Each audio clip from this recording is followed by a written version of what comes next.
Marshal James, we have a motion pending that the court has not ruled on to continue this procedure.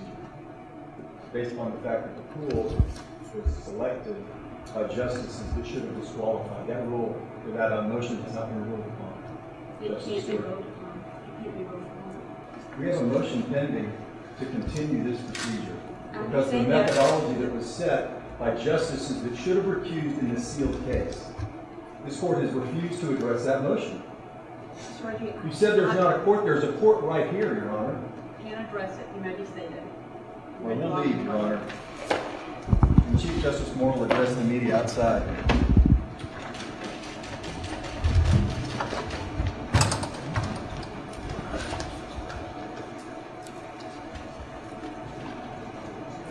What kind of toll is this taking on you and your family, this whole process? Well, when you're suspended from office, as you know, you can't get another job. So basically, I've been suspended for nearly 2.5 years and can't get another job. I'm still Chief Justice, even though my name's been removed from the letterhead. But, you know, it's rather difficult on my family. What they've done is worse than removal, and they didn't have the votes for it.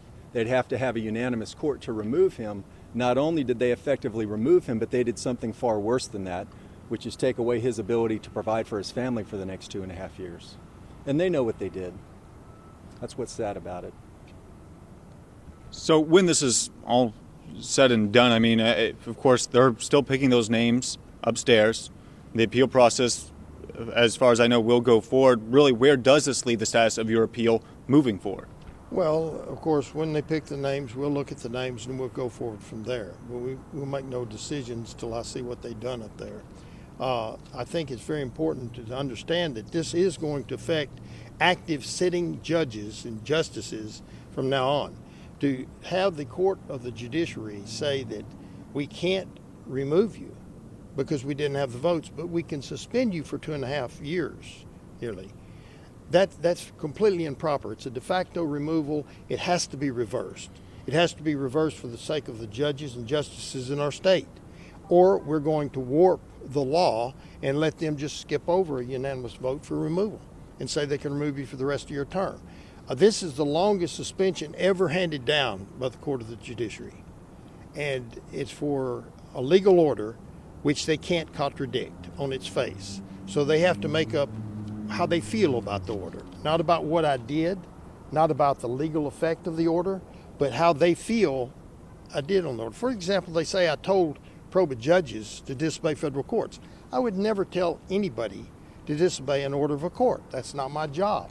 My job is to issue orders as a court, not to tell people to disobey orders. What I told them was that the injunction in effect remains valid until it was reversed by the Alabama Supreme Court, when in fact it has not been reversed to this day, and that injunction is still in effect. Now they can argue with me or they can argue with the law, but that's the law in the case. That's the law of the United States Supreme Court. An injunction, once placed by court, is in effect until reversed by that court, the court of first instance, or a higher court, which would be the United States Supreme Court. It still remains in effect.